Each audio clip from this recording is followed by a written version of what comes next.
So, welcome to ARM server. We are at a point where the amount of power being used by data centers all over the world is outstripping the capacity of the data centers to provide that power and to cool. Of course, power is a two-sided thing. Wattage, you can measure heat.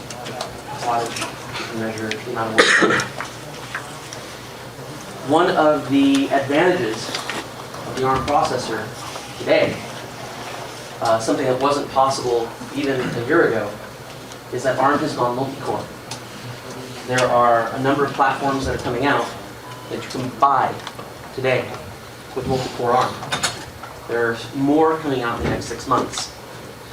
So last sprint, I proposed an informational session on what is ARM server, what would it look like, and where should we go for Lucid Links. For Maverick, I propose making it a releasable product. There are challenges, well, supported releasable product. How's that? Something that's real. Is anybody taking notes on Gavi? Yeah, so needs to. Can somebody volunteer? My laptop is dead, I'm sorry. Who wants to Gavi up? Okay. All right. Sir, you're missing a button? Yes, I'm missing a button. You got a power supply, I'll just plug in my laptop. So, one of the challenges about ARM, one of the major challenges, is the world has been running on x86 for a long time, and x86 has become convergent. Any PC has a BIOS, all BIOSes boot more or less the same. You can at least generally get the kernel up and running with the same tool, Grub2, for example. In the ARM world, ARM has traditionally been an embedded device. Every manufacturer has their own way of dealing with power and dealing with the boot process. Everyone has a different memory layout. It's not like you just have RAM, but the RAM may be at one section of memory or maybe somewhere else. It's a lot less standardized. But the power efficiencies make it too good to miss. So I'm going to give a couple quick demonstrations, and then we'll jump, I hope, straight into the sprint. Because there's just a lot of work here to be done, and more than any single one of us can take care of, or even small bunches. So in my hand, I hold the first demonstration. I'm going to pass this around. Please be careful. There are only like 500 of these in the world, but you can buy them. They're $400 from NVIDIA. This is known as the NVIDIA Tegra 2 board. It has a gigabyte of RAM, 2 cores, 1 gigahertz. For those of you that like to do embedded work for display and stuff, it actually has video out and HDMI out. So it has all the usual suspects. But what makes this particularly interesting, as for me at least, as a way to test the server, is it has high-speed networking, and it has expandability, a PCIe bus. There are some problems with the NVIDIA chip today. Like everyone that has ARM and PCIe is having problems, but at least it can do PCIe in weakly ordered mode, which is good enough for storage like SSDs. I'm going to pass this about so you can take a look. Just be nice to it, please. The second thing I want to show you. Can we take photos? Yeah, this is a released product, so you can happily look at it, take photos, ask questions. The black box behind this projector is something that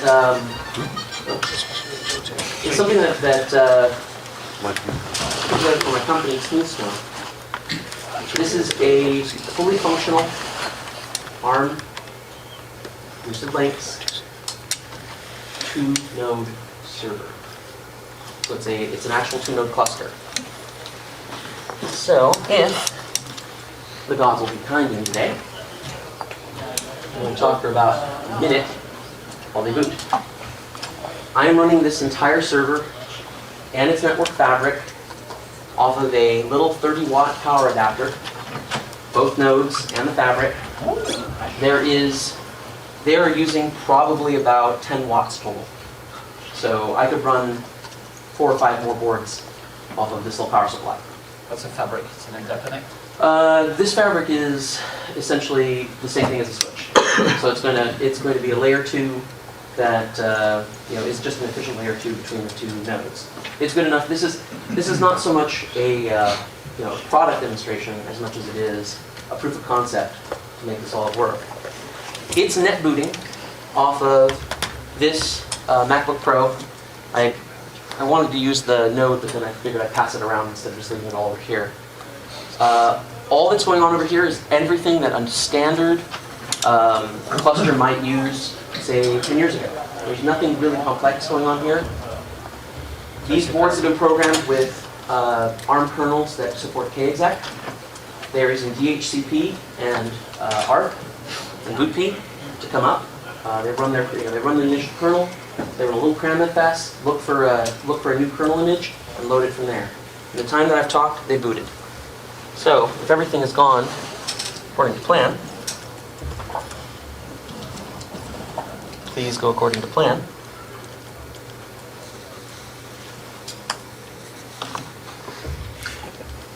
The first node is alive. It is actually running PHP. It has a whole stack in there. I just threw this web page together. There's the second node as well, and it's happily running. It's actually 11. It should have picked up its address. There we go. Link tags are not optional. So my dad used to say, you can talk or you can do. Quote at Emlen's It works. Now this is a relatively simple ARM cluster. It does work. There are improvements to be made. We need to do stuff like consolidate bootloaders, get a more standardized network boot that any ARM device can use. And how is that a cluster? Well, in this particular case, it's an old style cluster.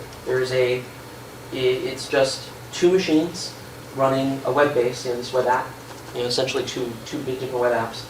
There is nothing different on these machines than any standard machine that's out there. But I launched those two machines and I allocated them from a network boot. In other words, these were provisioned. It's not like I just installed a whole OS on them. No, I understood that. Yeah. But I'm saying, if you say cluster, I imagine that one's going to fail over on the other or something like this. But all that is layer 2. That's putting UltraMonkey on a box. Fair enough. So this is the simplest possible demonstration, Sure. reduced to its simplest components. I did it with 2. I could do it with 10. I could do it with 100. It's all the same. This is how Beowulf boots. So it's not fancy or flashy. It just works.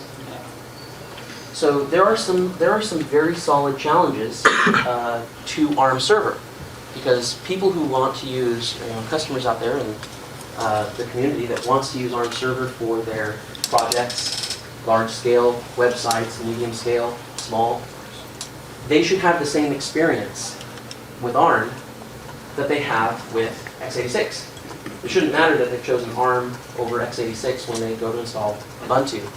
So my goal is to find a way soon to make that possible. The challenges are as follows. ARMs use different bootloaders. The people who are in charge of those bootloaders are not, it's not like we can take this into Canonical and say, okay, we are going to force you to use this bootloader. You can't shake them that way because these are still semi-embedded devices. We can make a better bootloader and maybe suggest it to them. But we have to find a generic way to boot an ARM. There are a number of ways that this can be accomplished. There's been everything, last sprint there was a suggestion of a soft bootloader, for example. The ARM community is trying to rally around something called UEFI, but that's some years down the road. It's not all there. Beagle works. Dell's moving to UEFI. Dell's moving to UEFI. Apple has been at UEFI for a while, but the problem is the number of manufacturers that will make good boards won't all rally around UEFI. So it's a little hard to get Marvell to do it. It's a little hard to get, Freescale to sign on and make sure that gets done. So we have to find a flexible way to do it. The real hard part is the kernel, is the Ubuntu kernel. Each one of these platforms and boards is radically different from another, and we won't see an ARM convergence kernel, a kernel that actually converges like i686 did, in the past when we had all these different Intel structures and then everyone coalesced. We won't see that for probably until 2.6.3, 5, 6, 7. So you've got something booting right there. Yeah. You've got something booting right there. Yes. That means that you did some work on the kernel to get it to boot. Yes. Unfortunately, I will admit I had to go to 2.6.29 to make this particular platform boot. And that is one of the challenges, because not every ARM, even ARM v7 kernel is at the same level of support from the manufacturer. So this is the best kernel that I could get from the partner that was willing to loan me the hardware to create this. Others are farther behind. There's even one out there that's at 2.6.27. What BIOS? What BIOS? Yeah. There is no BIOS. So, EFI. right, it's all EFI right now. No, it's not. There's no EFI here at all. To boot this particular one, the challenge here, I had to actually create a kernel in the NVRAM of the board, Oh, okay. and that kernel became boot kernel and is acting soft bootloader, and kexec barely works. I had to use kexec in a Yeah, kind of that's where I was creepy going with that, yeah. halfway. We are hoping for the 1010 cycle to finally land soft bootloader. One of the ongoing challenges is that kexec has been broken in the upstream ARM kernel for the last year until someone finally figured out, oh, you have to reset the cache before you do it, which is now why it works. This is this is an example of the problems we have. So I'm standing here with an idea. I don't have all the solutions. I don't know how to make all this work. It's So, very easy. Just do your work in Ubuntu, well, and it will just work. We have three official server images for Oh, yes. three different hardwares at the moment. But all don't behave differently to i386. So just put your stuff into Ubuntu. but that's the thing. It's How very easy do to we make create? it work. It's one thing to say it's easy to make it work. For example, I have a luxury working for Smoothstone is that and Bob, we can actually make the company move in a way that's very friendly. But we're not the community. We're just one example. Servers. Why are you not the community? Well, You are using Ubuntu. We are, You but are we don't doing your work already. we don't currently represent a type of majority. We don't represent a voice. We are one voice of many. Right, but you want to see your hardware working in Ubuntu. Of course. So why That's- don't that's you the selfish thing, of course. why don't you do your work in Ubuntu and contribute to Well- Ubuntu to then get a community around? Well, we do. The question I have is how do we make, right now, to make it work on Freescale and Marvell Dove, right, you can make it work there because you have tighter control over the ability to build kernels for those platforms and try to bring them into a single line. But this leaves out a lot of the other ARM v7 manufacturers that are out there. In other words, you're saying if you want it to work, you have to come to us. Is there a way It's that we can open extract source. it? Everybody can become a module and a main developer and can start working in our archive. It's no problem. I think the thing he's actually driving towards, instead of having a kernel for this vendor, and a kernel for this vendor, and a kernel for this vendor, on the 386 architecture, or the x86 architecture, you have one kernel that goes from Pentium Pro up till today's technology. Yeah, but that's And it because just Intel works. spent 7 years making it do that. Right. If No, ARM actually, it's spent only been 7 years about, making that it's been happen. working that way for the last 6 years. Right, but they spent Right, 7 there's- years. there's But what work- I'm saying is, That's there's one of work the going on interesting. That's solving one of the that. interesting things. You say if ARM made that happen, there's a very big fundamental difference between ARM and Intel. ARM doesn't make chips; they make IP, Well, which but means that's- that what there you're are. saying there, though, is that the people who are consuming the IP can't get aligned with each other because they have a competitive advantage not to. And that's not Well, our there's fault. already a lot of convergence going on. Both Freescale and Marvell have made their own kernels work across multiple boards. Dove's kernel is literally plug and play. I've been able to run it across all their boards and a boot of the same generation. I mean, the next generation, I'm expecting that they'll have a new kernel block. So it's moving towards that way. And your ARM architecture is actually not all that different across SoCs, but there's no framework to do auto detection. I mean, the Linux grub talks to the BIOS to do low-level configuration, then switches into protected mode, and when it boots the kernel, it passes that We along. have less for you. No. Right. We're I getting just there. wanted to point out there's a session in 2 hours. Right. Yeah. So So There is work going on a unified kernel. These are things that are, overall, as Oliver said, the server image already works. I mean, what you've got is you've got some things that make it harder to be able to build this. So it's, okay, what are the roadblocks? Let's itemize exactly Okay. what the things are that are the problem. And I believe that the roadblocks that you're itemizing are exactly the same roadblocks that we're seeing on the handheld embedded devices, where the desire is to get towards multi-platform kernels, which we have to a degree, and we need more of. Yep. The goal is to have A unified some form bootloader. of a unified bootloader. There is a goal to have some kind of data description of the hardware so that you can detect the system at runtime as opposed to building a new kernel. All these things are known pain points. Right, and So that's, it's rather than, Ubuntu on server actually isn't different than Ubuntu on embedded, other than your use case is different, the software load is different, and the way you manage the thing is different. No, it's true. I mean, the management side of things is probably the most unique part. yeah.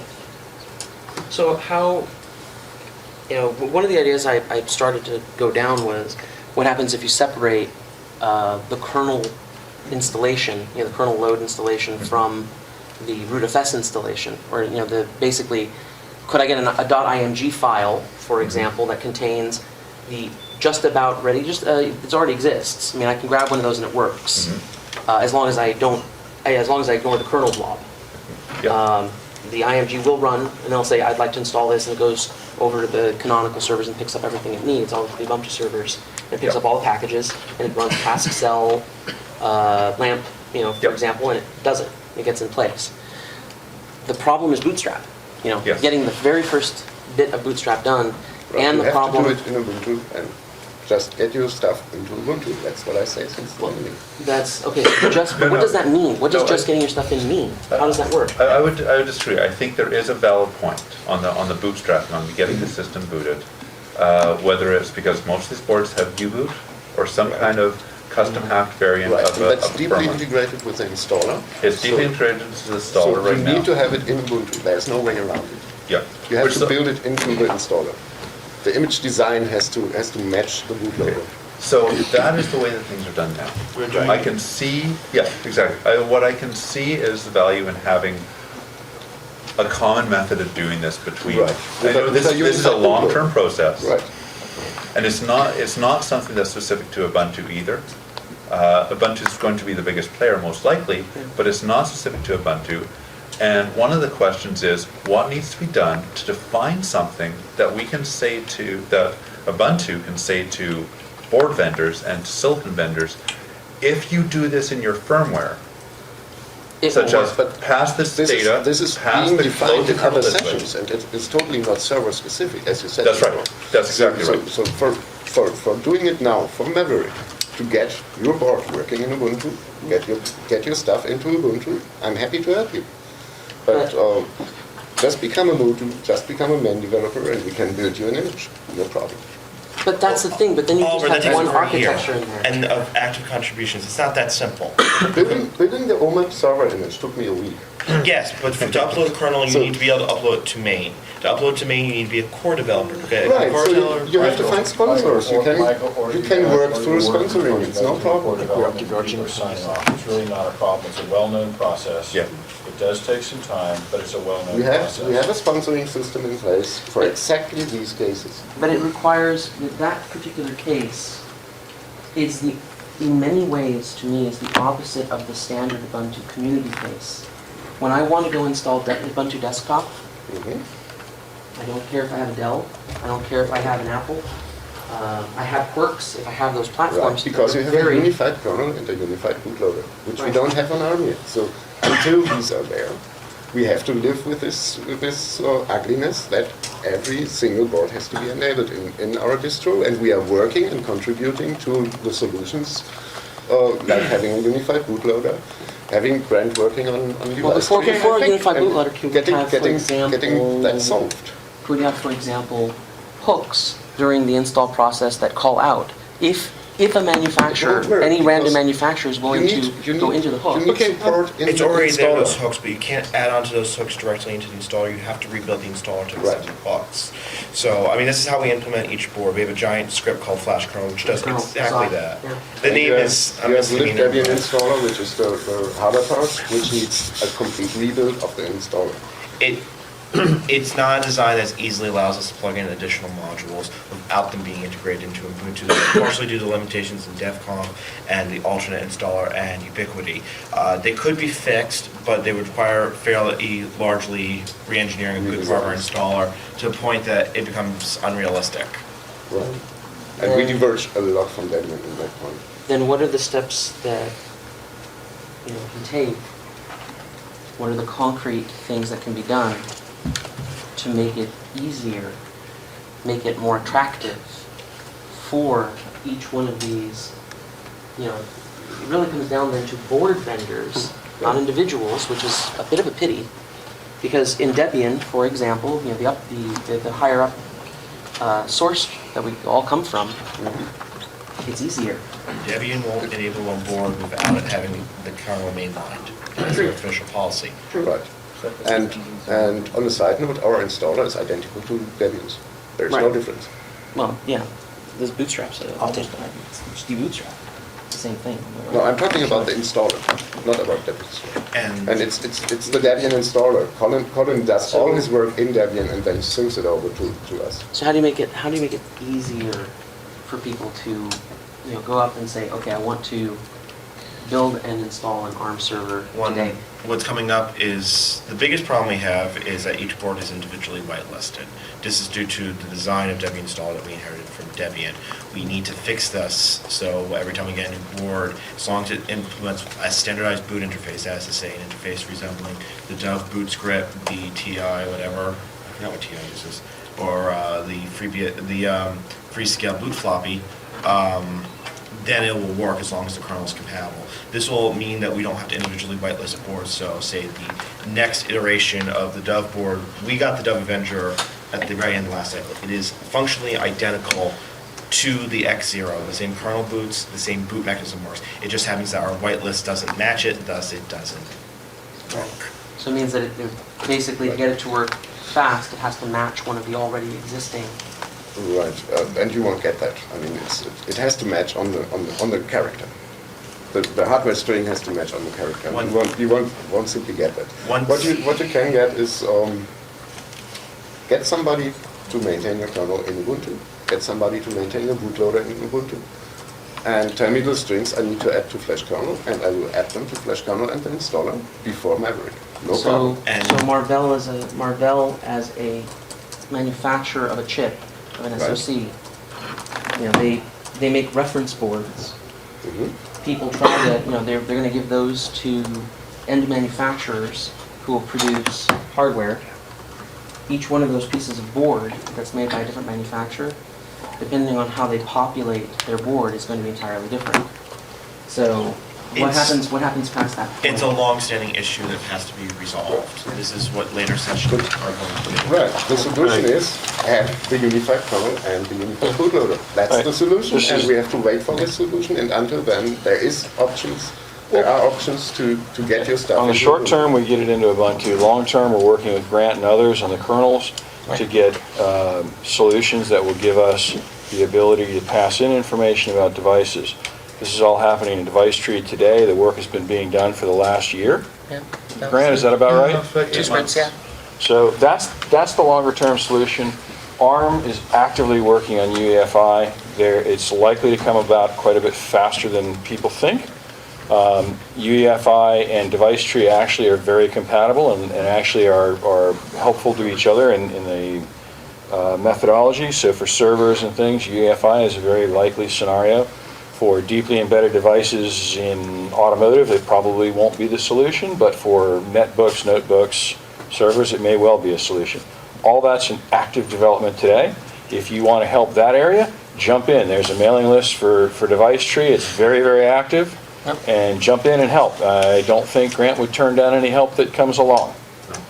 Those are the solutions that are there. None of them are going to get you an answer tomorrow.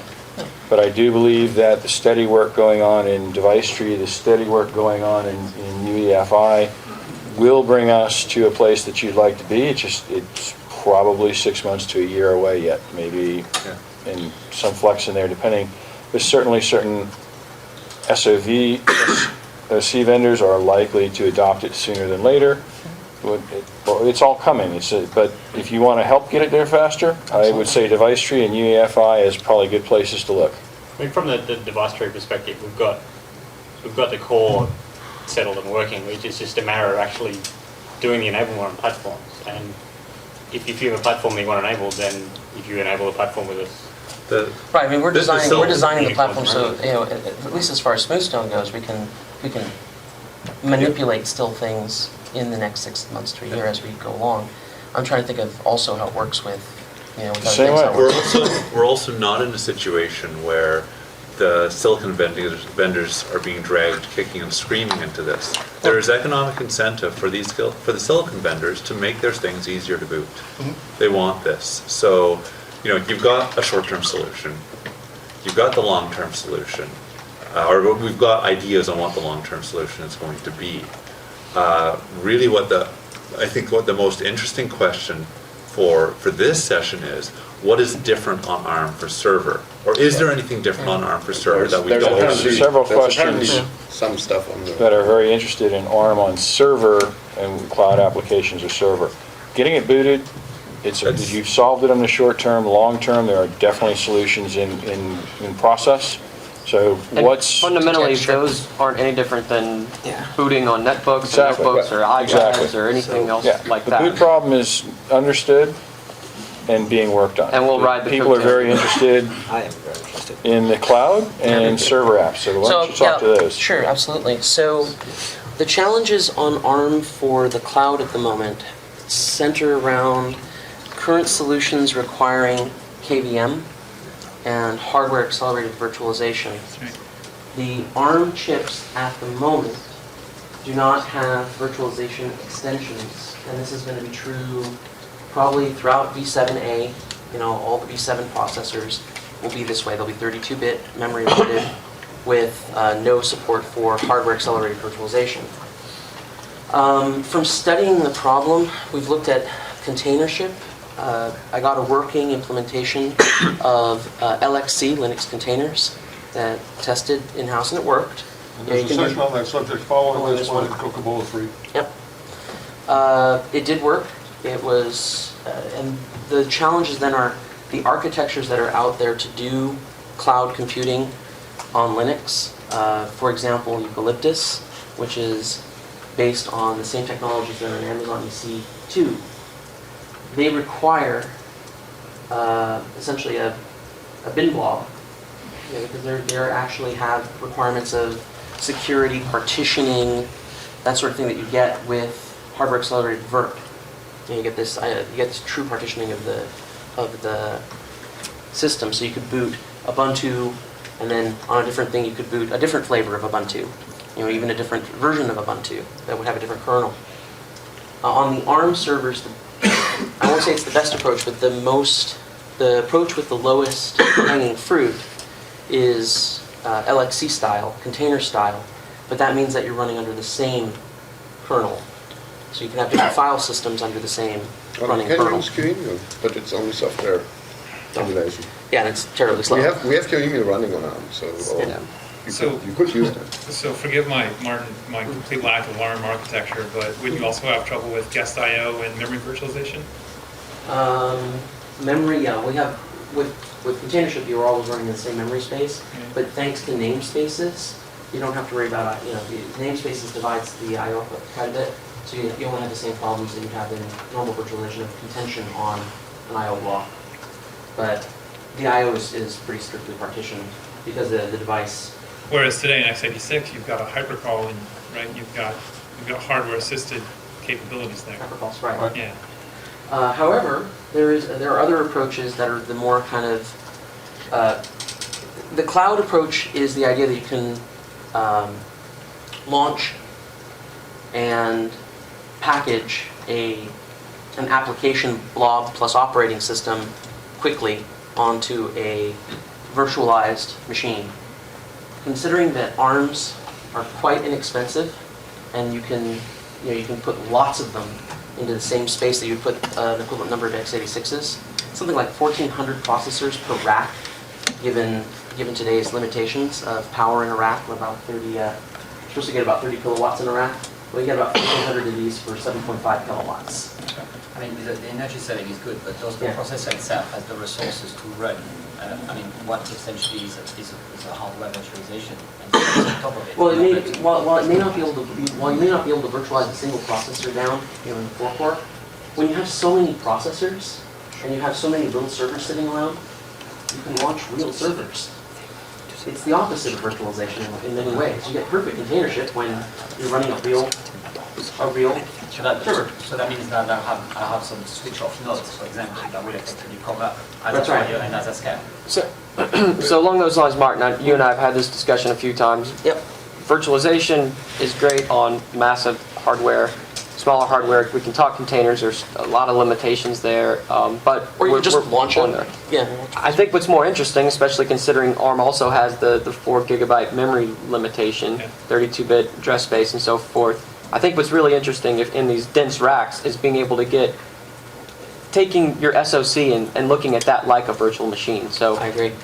looking at provisioning Ubuntu servers onto your different SoCs from like a central one, or maybe 2 of them clustered together or something, where those are the master controllers, and everything else is just a dummy node. And you farm them out and you power them up and down as necessary. And that might be a really good project for extending libvirt. I mean, that sounds like something really exciting to do, is to extend libvirt to launch real servers. That way you could use the other tools. It's kind of a mock hypervisor. It's like a mock hypervisor. You create a mock hypervisor and teach libvirt How to through deal a with driver how to deal with Pretty it. much what the cobbler does. Yeah. So, I mean, there's some pretty good solutions. What? Martin, Matthias Klose, who could not make it, asked me to bring up an interesting point because you were talking about eucalyptus. The Java JVM will not run accelerated or without the assembler zero just-in-time compiler. And so you would end up having very, very crappy performance for everything Java-based. I got Sun to compile a multi-core Java SE. I don't have EE yet from them, but they gave me a version of SE with full multi-core opt, and we got really nice numbers off of our. We actually can get it from Mark and publish them. We've got some really good Java spec benchmarks on make that. it difficult to run on top of OpenJDK, and because the next version of OpenJDK, apparently from Matthias' words, were that we wouldn't run without this zero Without accelerated just-in-time. stuff. So that's a Maverick. development project that would have to be done. Yeah, that needs to be rewritten or ported to ARM. Is Dave Martin here? No. ARM sponsored a gentleman in Cambridge to look at OpenJDK 1.6 and actually go through the process of making it work on multi-core ARM. I did get a run with the zero JIT. There's some crashy errors that come from just very quick code, but it is possible within the sprint to get it working. Just the work. I mean, but if you were to target server stack on ARM, that's one of the most basic breaks, right? Yeah, and that's one of the first questions. And I'm sure you guys have done your marketing. I don't know what you can say in this forum, but what are your early adopters? What are the workloads that your early adopters are most talking about? Oddly enough, PHP, and there's a real wish for hip hop to work on the platform, which means porting libtbb2 from Intel to ARM, which is a project that they're actually this customer's willing to take on if it's worth their while. There's also a lot of the servers are non-Java. The Java servers are oddly enough in the financial sector. Lots of them are in the financial sector that we found. We also found a lot of Java in services companies, like Hotwire, for example, that they use the Java stack. So It's not the most, the largest request that we've seen. What it is though, it's the most painful one. Yeah, but Eucalyptus, for example, will run on top of Java, so you, at one point, you will need, if you want to close the circle, you will have to do it. Yeah, Yep. yeah. And that's work that would have to get done just no matter what. Yeah. The Java JDK is absolutely required to get it up and working on ARM, which is, either, I don't know if it's specifically a server sprint, but it's definitely a sprint that needs to come up and be done if we're gonna work on it. So I'm not qualified though. In the past, GVM had a very specific memory restriction in the allocation. In your experience of what you've seen on the stack you got provided for ARM, did you see any kind of things like that? Or, I mean, it's multi-threaded, but... Multi-threaded and seems, on at least the Sun Java stack, knowing that we had a 4 gigabyte upper limit memory limitation on 32-bit, seems okay. Yeah, but for example, your GVM run on 4 gig machine on 32-bit, you have a limitation of 2 gigabytes per GVM addressable. Right, So you and- can actually run several copies of GVMs rather than having, Yeah, and we also saw that the amount of memory you can really get addressable on one of these, practical limitation is somewhere around 3.5 gigs. Right. There's always going to be overhead, and you're going to lose about 500 megs of that overhead to, things like PCI key that takes about 200 megs away, et cetera, et cetera, et cetera. And if you're not on server, or if your server requires some type of frame buffer, that frame buffer comes right out of your memory right now, unless you're running it externally on PCI. And then it can share that PCI region. So going back to workloads, have you run Grinder or HTTP perf or? Yes. Yeah, what do those numbers look like? Nice. Not bad. Actually, I should ask Mark if we can publish some of that work. I wouldn't talk about it until we get permission. I'll ask, because we spent a lot of time doing benchmarking, but I can say that the numbers were very encouraging. Otherwise we would have kind of said, no. It's the Java numbers that were getting us depressed for a while. Yeah. But the Sun Java numbers were reasonable. what about I/O? Oh, IO's fine. The I/O on the speeds that we're running the buses on these chips, memory I/O is sitting there at over gigahertz. We're talking things like DDR3 is now becoming very common on these chips. The type of bandwidth that you're getting across the bus that's used on the ARMs, it's called the AMBA or the AXI bus, and that operates at 12 gigabits. Okay. You were talking about possible SATA link, for example, or out of PCIe. Yeah. No other head Like 16 lane PCIe, no problem. Multiple. It's not a problem. It And works that very well. architecture is already out there. The 16 gigabit bus, is that interconnect between SoCs, or is that inside of an SoC, connect to CPU memory? AMBA's used inside the silicon to talk from one piece of the internal silicon to the other piece of the And silicon. so what's the I/O rate between two SoCs on the same board? Depends on what the manufacturer decides to put It's down. better than gigabit Ethernet, though. Yeah, I mean, when you have a 12 gigabit plus internal and you have multiple lanes of this to play with, it's called the common interconnect is AXI on the thing, and the common interconnect between large servers is something like it's like InfiniBand, right? If you think about it, it's so fast that gigabit is all the way down there. Yeah. Okay. It's more like 10 gigabit. It becomes way below or way beyond the bottleneck. Your bottleneck becomes the CPU. Right, just as we're talking about workloads here, clustered Beowulf type clusters, gigabit, 10 gigabit in some scenarios is about the best people can do, but if you can put a dozen of these SoCs on a board and have them talking at better than gigabit speeds, I think it's Considerably better than gigabit. Yeah. Say that the numbers are 10 gigabits and 1 gigabit. It can do either one. I'm not saying that those are the numbers. It will operate at either one of those, and you just have to decide if you want to spend the power to drive the higher speed. cool. Yeah, that's what happens. Is the faster you want to go, the more power that the PHY is going to cost you. Fair enough. So it's going to depend on whether your workload is CPU intensive or bandwidth intensive. So I guess one of the things that comes out of this is we need to work on. I guess, and if it's considered a pain point, we need to find a way to work on Java and get that to work efficiently on ARM. Now that's something that ARM's working on, and that's something that Sun is working on. They're not intensely interested yet, but they're getting interested, which is probably a good thing. You know, they actually went ahead and actually generated an alpha to begin with, which is nice. It was very, very nice of them. What else? I mean, what else to make ARM server easier for people to install and use? What else can we do in the Maverick sprint to make it a more attractive thing for people to start doing? I mean, that's just an open question for me. I want to make sure all server management tools will work. Landscape blew up the first time we ever used it on ARM. The patch that I wrote to fix it will actually break on multi-core ARMs, which I have. Once I get a specimen or shell access, I'll fix it. But without that shell access, I can't actively debug the error. I just know that it will break, and there's a big fix me in landscape for it. Now, I don't know this, but what's the most common server management tool to launch servers on Ubuntu? Virtualized or regular? Regular. Everything's the same. You're going to look at Pixie, you're going to look at Preseed, you're going to look at... I mean, is it just manually typed in by the administrators? They have to create their own tables and say, create Yeah, it? you go to the environment, you drag the server, you power it off, you networks, done. Yeah, how do you manage what server does what and what image goes to which server? The higher level administration Oh, yeah, tools. yeah. So then, of course, you're going to have that. System manager? Yeah, bin and virtual bin. Okay.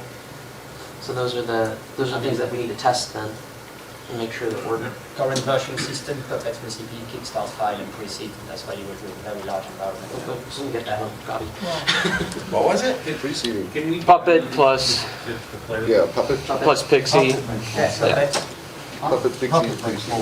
Absolutely, yeah. I mean, in Oscar, you will first Pixie into a standard operating environment, and then you will give your hand to something like Puppet that will effectively have role classes and etc. and will deploy effectively as it is. So that's I mean, there's not really one GUI to rule them all when it comes to this. People pretty much prefer maintaining their own recipes. But is there a That's not concerted? booting, that's configuring, right? This is what Yeah, you have configuring. That's provision. Fine, but if that's what you have the machine running. It's not like I have a machine in the rack, it has a operating system that one.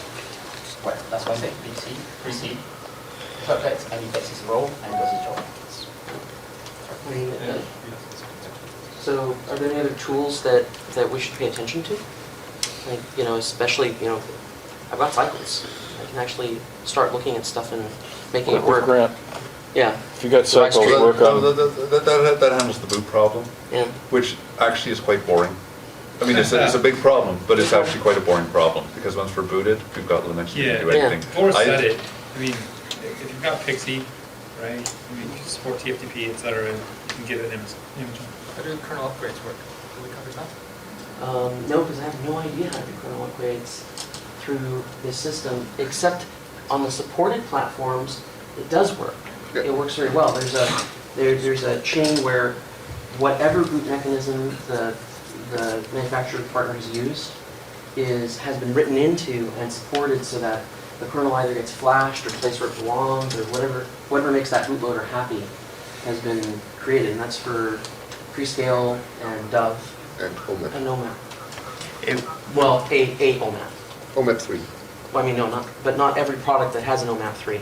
It's a specific board with the OMAP 3 on it. Currently only the BeagleBoard. Only the BeagleBoard. But we will support all design OMAPs. like that to have multiple kernels available? So if my new one doesn't work, I can get back to you. ARMsoft bootloader and UE5 will solve this problem, but we don't currently have a solution. Yeah, that's something to work to You in can Maverick. also, on certain boards, if you're willing to connect to the serial terminal, you can actually have several kernels, and you have to jump in on the serial port to tell U-boot what kernel you want loaded. But on certain devices, that can be done today. We are not really enabling it per se, because it's not exactly friendly for the target design that we're doing, but if we needed to, that could be done. That segues very nicely to my other question. What about access to something like a console video serial? Bob is the primary person in Smithstone working on IPMI. There is a standard in the server world for how you talk to and find the status of a server and how you connect to their consoles. And it's the Intel, what's that stand for? Intel. So I know the platform management interface, but in particular, there's a standard called serial on the LAN. It's actually part of our MCP plus. And actually that's for consoles. Yeah, but So even though there's no cable, however you We're trying to buy one, but you can couldn't I'll get get a you development program. amend the I get processor you some. that's associated with that SoC. I mean, however, the only issue that I've seen with IPMI is first, I mean, currently in the server OEM market, there's a few different implementations of RX depending which vendor you go, and certain people enable certain things than others. And that's why remember something, that when the system is down, this is not an idle, this is not an island, this is not a VRAC, this is not, what is the other one? IBM RSA. So this is not a management card. The system is down, it's dead. You need to power it to have access to IPMI. So this is not something which remotely will let you reboot the server, right? Well, yes, it will, because it's running on VMC. It will. Because IPMI is not generally run by the CPU. No, it's a management processor. It's run by embedded management processor. I'm just saying, today, current implementation on any server OEM, you would not have that That's right. functionality. No, that's Currently, right. IPMI is actually within, it's not within the management processor or the traditional one that you find on server OEM. It And- might be the future, I'm just talking about It's, today. actually, people are moving away from it. You look at OpenManage, for instance, from Dell, they're moving away from IPMI. Because- But because I mean, this- they're retaining it. It's there, but when was the last time, when was the last time Matt documented anything to it? And I think, I mean, currently I've seen people using IPMI, but they will not use it at the same way as they use a management card. They will use it more as a reporting kind of interface. And kind of query. I'm not saying that's all of the management interface that's required or that it's sufficient. I'm saying we use it for purposes. So I could be mistaken, Mark, but you said you had cycles. You might look into gPXE. That might be, Yes, yes, that might be a good. I've been working on that project for a long time. I'm Oh. actually deeply familiar with it. So There are Marty- some fundamental, yeah. there's some fundamental issues in getting gPXE to work Yeah. on a non-Intel platform. Yep. Right. But There's that some would be assumptions good. in there that are Yeah, terrific. that would be very, Yeah, Would be this cool. with gPXE would be pretty cool. well, that gives a common, like a fairly well-defined way of getting kernels across the network. That's right. Yeah. You know, that definitely makes a lot of one. sense. Especially And it with, can be an agent, you know, whatever the Yeah. bootloader is underneath, it can be an agent that loads the right thing. Currently, does the actual board support network booting PXE and stuff? Does it actually support that already or not? If the bootloader supports it. Yeah, that's what I'm saying. There's some Is it generally supported or not? the question It's is, board, like Marvell boards support it, but they don't use a standardized load mechanism. Rescale boards can be bludgeoned to do it. I do not think it works on IMAP. I don't think- The OMAP doesn't have network support on the board, so no. right. So that At least the Beagle board. The There's other current boards. generation of Beagle board doesn't. And the current board, Whatever it is. and the current board are getting ready, is if they get Sometimes they an get- interface, if they get a NIC on there, do they got a NIC boot APROM with them on the current implementation, development board, they do? Boot prom is, in ARM, the concept doesn't really carry over. So, but we can put stuff onto the NOR Okay. and, you know, we Yeah, can run if there anything. is a NOR. If there is a NOR, but Right. regardless, the boot path, it's still gonna be per board until we've got something better for firmware. And I'll make my statement of not liking UEFI at the moment, but there will be something common. Once we've got that, we can get something on the board. We can boot. The most sane thing is most likely booting into a real Linux kernel, Right. so that we've got real facilities and we have to write the client once. And then we can do Pixie and KExec can do something, or we can do TFTP, or we can do SATA, or we can do whatever we want. Yeah. Yeah, one of the nice things about the current implementation, the current generation of GPXE, is it gives you some options Yes. that aren't all network based, Yeah. which is kind of nice. You mentioned how many servers per rack? Well, oh, cores? Yeah. Well, that's easy to answer. That's 1,440 times 4. Is hardware currently available that can actually physically do that? Or is that just a theory? No. What is available? The total number of ARM V7 multi-core processors in existence in the world right now is under 4,000. So definitely no. On the other hand, building platforms of that type is what we're about. And figuring out what the right kind of platforms is a business decision that's made. The company that I work for is not going to build these platforms. We're going to hand them to companies like, the big OEMs, ODMs, and say, build what they like. but here's the processor that works to make that happen. The reason I'm very interested in getting feedback here is it's kind of this unique opportunity to kind of open a wedge, push something over and say, hey, this is what makes it easy, make this work. So, I mean, I'm concentrating on things like network provisioning and how to provision nodes and how to provision things that are more than one U. Yeah, I think whatever gets popular and whoever's able to build that back, Yeah, that's however the they do the bootloading, that's how. We're kind of running short, so I guess more questions then. I mean, sorry, maybe because I'm jumping to the thing, it's my own curiosity, I'll do some research in Stylus Code, but we spoke about dual ARM, dual core ARM. Yeah. So what's happening, do those chips have internal cache? Yes, quite a bit. Or do they deal with context switching and etc., or replication of cache from one to another, where my application actually... 4 megabytes of L2 cache, and 32K of instruction, 32K of data cache, 32-byte L1 cache line, Sure. and since the L2 is pooled between all cores, Sure. a context switch on a core is fast. A context switch across cores and can be preserved across that bus. Okay, and the L2 is shared across the core, or is it each to each core? No, shared. The L2 is shared across all cores. So, you know, anything that came down to one core, if you have a threaded application, there's a good chance of catching the same data on core 2, as long as the cache line hasn't been locked. Yeah, I mean, as you know, on Intel and even AMD, there's been a long trouble with actually the cache replication across the cores. So that was my It's actually faster than that. There's a bus between the L1s. Right. Oh. So you can hit and someone else can one. Right. And at the time that's faster than Yeah, going to L2. The AMBA bus is snooping as well. Yeah, the Snoop unit on this thing is amazing. Right. And it's really quite quick. Snoop? That's so that one device can watch the bus, and if something interesting comes across it that it's got in its cache, it can go, oh, I've got to either flush out or invalidate. Right. Well, you have the option to build things that have solid cache coherency. So, I mean, if you want to, it's possible to connect up like PCI IP so that all PCI reads are cache coherent automatically because they went through the cache coherency port. And the latency is not too bad? Latency is not too bad. And like I said, you can pick these. He's right, you have to join the developer, to get an NVIDIA Tegra board, you have to join their developer project, and they have to accept you into the developer project. However, I found out something pretty interesting. If you've had a kernel check-in, they say yes. They just say yes. So if you've had, if you've obviously been active, it means they're just checking to make sure you're a real developer. Yeah, just commit a readme change or something. Yeah, yeah, really. I mean, it's funny, but it does work. But they're also pretty cool about it. They are currently very low on these boards. They only built 600 of them, and they had no idea what community crush was going to be like to get these things. Like Beagle when it first came out. Yeah.